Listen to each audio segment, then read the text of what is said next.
My in-laws disinvited us from family Christmas because our struggling business embarrassed them. Months later, they begged us to host their anniversary at our little cafe. That's when I revealed we'd bought their country club, and the staff problems were because I'd replaced their management. My name is Kira Dalton, and I'm 31 years old. The first thing I smell every morning isn't coffee. It's the faint, papery scent of past due invoices from the desk downstairs. My husband, Lucas Preston, and I poured everything we had and everything we could borrow into the Silverfinch Café.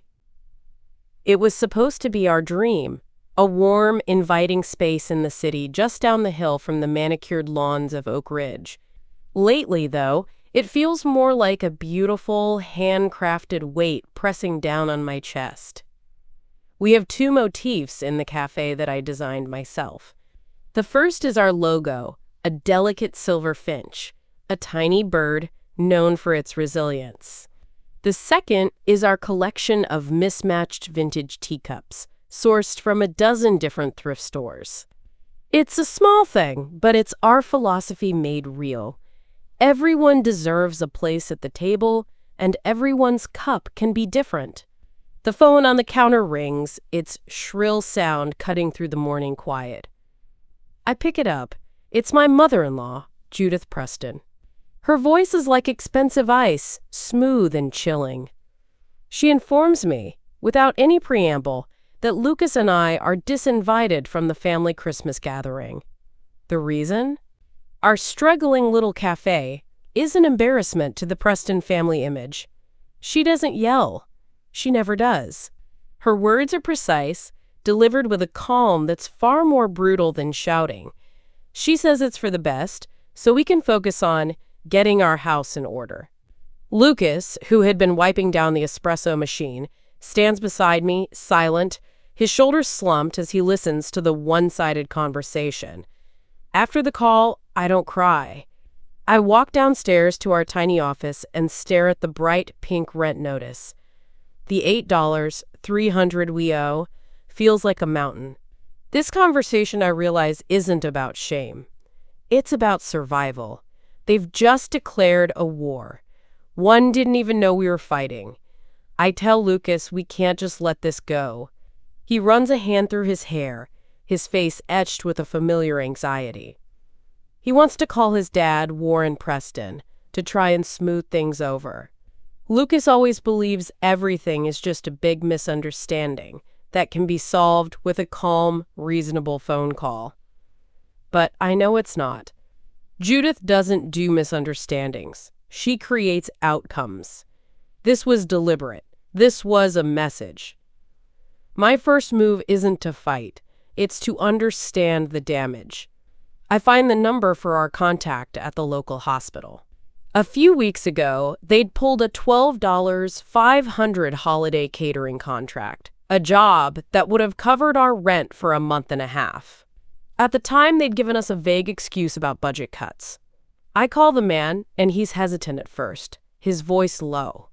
But I can hear the guilt in his tone, and I gently press him. Finally, he admits it. Judith had called him personally.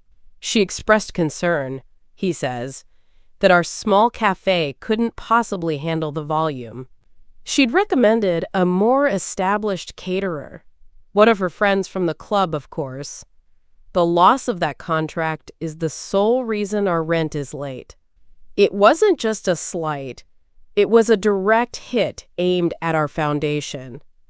I hang up the phone, a quiet fury settling in my gut, so cold it feels like calm. Lucas sees the look on my face, and the last bit of hope drains from his. He finally understands.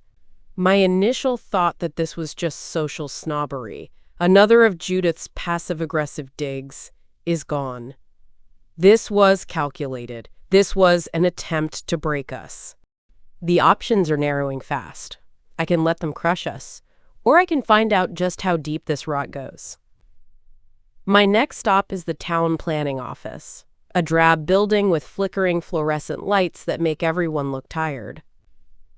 Our application for a sidewalk seating permit has been stuck in some kind of bureaucratic limbo for months. Getting it approved would double our revenue in the summer, giving us the breathing room we desperately need. I speak to a junior clerk at the counter, a young man who looks like he's fresh out of college and doesn't know the unspoken rules yet. He's happy to help, pulling up our file on his computer with a few clicks. He turns the screen toward me. The permit is on an indefinite community review hold, and right next to that note is the name of the person who filed it. Clara Maddox. Clara Maddox, my mother-in-law's best friend, and the head of the local business improvement committee. This is it. This is the hard proof, the smoking gun I didn't know I was looking for. This isn't just social maneuvering anymore. This is a targeted, systematic campaign to bankrupt their own son's business, all to protect their precious reputation in Oak Ridge. I walk out of that building into the cold afternoon air, and I don't call Lucas. I don't call Judith or Warren to scream at them, to demand an explanation. What's the point? That bridge isn't just burned, it's ash. You don't reason with people who are actively trying to starve you out. The ticking clock of our business loan, all $268,000 of it, suddenly gets a lot louder in my head.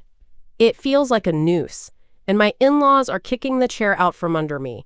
My goal is no longer to ask for a seat at their table. It's to build a better table, a stronger one, a table they can't ever touch. If the establishment wants us to fail, then I'll lean into the people the establishment ignores. That becomes my new mantra. I stop trying to appeal to the Oak Ridge crowd and focus on building something real. I organize a Saturday pop-up market inside the cafe, offering free table space to local indie makers who can't afford a storefront. The place is packed, buzzing with an energy we haven't felt in months. We start on Mercy morning. From 5 to 6 a.m., we offer free drip coffee to the third shift hospital staff, who were just hit with a round of layoffs. No questions asked, no purchase necessary. I pour more of my time into mentoring Romy Carter, our teenage baker. She's a genius with dough. Her passion for creating the perfect croissant is infectious. Her talent is the future, not the past. One Saturday, during the pop-up market, a man sits in the corner, just watching. He doesn't look like an Oak Ridge regular. He's dressed in a simple dark sweater, and he nurses a single cup of black coffee for over an hour, his eyes taking everything in. Finally, he walks up to the counter and introduces himself as Noah Briggs. He says he's a hospitality investor. He gestures to the crowded room.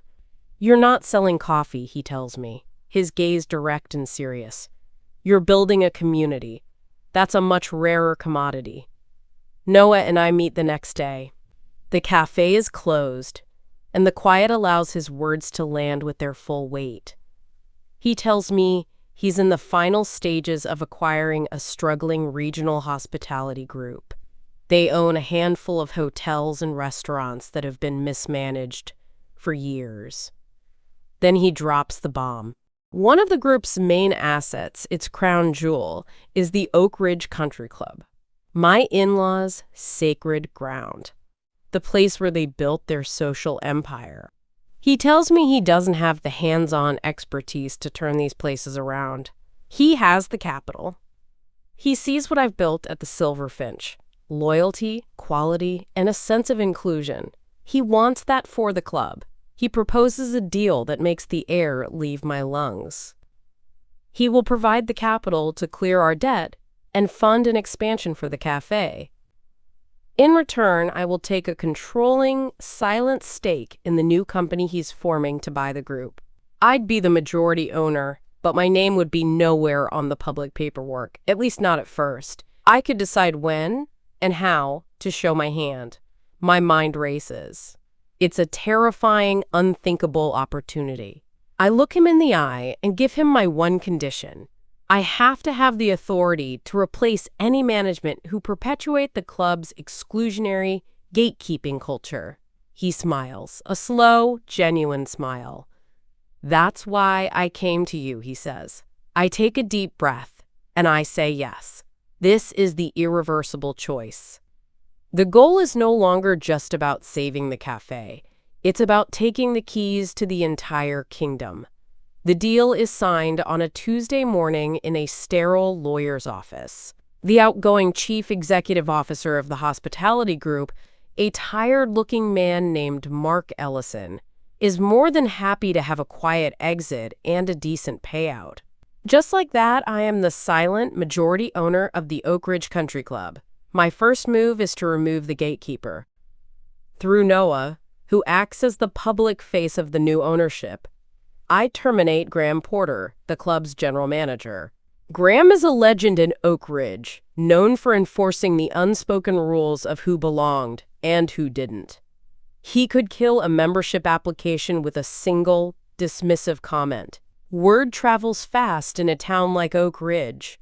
The old guard starts grumbling immediately. I hear whispers at the cafe from customers who have friends at the club. They talk about staffing instability and a sudden drop in standards. Of course, the standards they're talking about are the ones that kept people out. A few days later, Judith calls Lucas, her voice laced with that fake, syrupy concern she does so well. She talks about the chaos at the club, how it's such a shame to see a local institution falter. Then she makes a pointed comment about how new people with no respect for tradition can ruin things so quickly. It's a clear shot at me, at our life, even though she has no idea how deeply her arrow has missed the mark and hit her own fortress wall. I'm losing my anonymity, the one thing that gave me cover. The public consequences are starting to surface, and the pressure is building. I have to fix the club's culture from the inside out, and I have to do it before my in-laws figure out who is pulling the strings. The chaos I created was entirely strategic. I removed the handful of managers who ran the club like their own private fiefdom. The whole system collapsed because it was never built on solid processes. It was built on personal favoritism, on who you knew and who owed you a favor. Without those people at the top, the entire structure crumbled. Then, one afternoon, the phone rings. It's Judith. Her voice is completely different this time. The icy condescension is gone, replaced by a syrupy panic that's almost comical. She tells me the club is in such disarray that they can't possibly host her and Warren's 40th anniversary party there. The new management, she says, is utterly incompetent. Then comes the ask, the question I've been waiting for, dripping with a humility so fake it's practically see-through. Kira, dear, she begins, I know it's a long shot, and I know things have been tense. But we were wondering, could we possibly host a small, elegant dinner at your little cafe? And there it is. The second reveal. Their power was an illusion, propped up entirely by the people I just fired. Without their gatekeepers, they have nowhere else to go that meets their impossibly high standards. My last safe option, remaining a silent partner, is gone. By accepting her offer, I'm forcing the final confrontation into my territory on my terms. I take a moment, letting her squirm on the other end of the line. Then, I agree, of course. I tell her we would be honored to host it in our private upstairs loft. The trap is set. All she has to do is walk right into it. The 2 weeks leading up to the party are the most stressful of my entire life. By day, I'm secretly interviewing candidates and restructuring a multi-million-dollar hospitality group. By night, I'm finalizing menus and seating charts for an intimate event celebrating the very people I'm about to dethrone. The pressure is immense, a constant hum of anxiety beneath my skin. One night, Lucas breaks down. He sits at our small kitchen table, his head in his hands, and confesses he'd been looking up his old corporate job online. The salary, the stability, the simplicity of it, it's tempting. He's terrified we've gone too far, that this whole thing has spiraled out of control. He looks up at me, his eyes filled with a fear I haven't seen before, and asks me if this is all just for revenge. This isn't you, Kira, he says, his voice barely a whisper. For a moment, his words crack open my resolve, and I feel completely and utterly alone. My partner in this dream, the person who was supposed to be by my side, is ready to abandon it. His words hit my deepest core wound, the fear that in fighting a monster, I'm becoming one, that I'm becoming as cold and calculating as Judith. Later that night, I sit in my office holding two pieces of paper. One is the catering contract for their party. The other is the printout from the town clerk's office, showing Clara Maddox's complaint that had frozen our permit. Proof of their betrayal. It feels like defeat. The grand goal seems impossible, and I've alienated my husband in the process. But then my eyes land on a photo tacked to the wall, a picture of Romy, beaming over a tray of her perfect golden brown croissants. That's the fragile possibility that remains. This isn't just for me. It's for her, and for everyone else they tried to keep out. The anniversary party at the Silver Finch is perfect. The upstairs loft is transformed, filled with linen-draped tables and the warm, flickering glow of candlelight. The air smells of roasted duck and fresh rosemary. Judith and Warren are holding court, greeting their guests with wide smiles, blissfully unaware that they are celebrating in their enemy's stronghold. After a beautiful dinner, Warren stands to give a toast. He talks about tradition, about legacy, and about the importance of a strong foundation. The irony is so thick I can barely breathe. At the end of his speech, he turns to me. "And I'd like to invite Kira to say a few words," he says, smiling magnanimously. All eyes turn to me. This is the moment. The room goes quiet. I stand, my heart pounding against my ribs, but my hands are steady. I thank them for allowing us to host such a wonderful milestone. I tell them how much I admire their commitment to legacy and that it's inspired me to take on a new project of my own, one focused on revitalizing a beloved local institution. Then I let the first shoe drop. "I'm pleased to announce," I say, my voice clear and even, "that I am the new majority owner of the hospitality group that owns the Oak Ridge Country Club." A stunned, absolute silence falls over the room. Judith's smile freezes, then cracks like thin ice. Warren's face hardens into a mask of disbelief. I go on, explaining that the recent staff problems at the club weren't a sign of collapse, but a deliberate house cleaning. A systematic removal of a culture that favored a select few over the community it was meant to serve. I don't show them the proof of sabotage. I don't need to. Every single person in that room understands the subtext. The Silver Finch, our little resilient bird, now owns the golden cage. My speech continues, smooth and practiced. I announce the club's grand reopening for the following week. I lay out the new policies in plain English, transparent membership pricing, so there are no more secret deals for friends. Community nights open to non-members, so the club can be a resource for the entire town, not just a handful of wealthy families. And an open vendor list. I specifically mention that we'll be featuring exciting, small, local businesses. I pause, and then I give a shout-out to a talented young baker named Romy Carter, who will be one of our first featured vendors. A week later, at the reopening, the club is unrecognizable. The stuffy, polished floors of the main ballroom are filled with a vibrant vendor fair. Romy's pop-up has a line 10 people deep, her table piled high with pastries that are selling out as fast as she can plate them. The air smells like fresh espresso and possibility.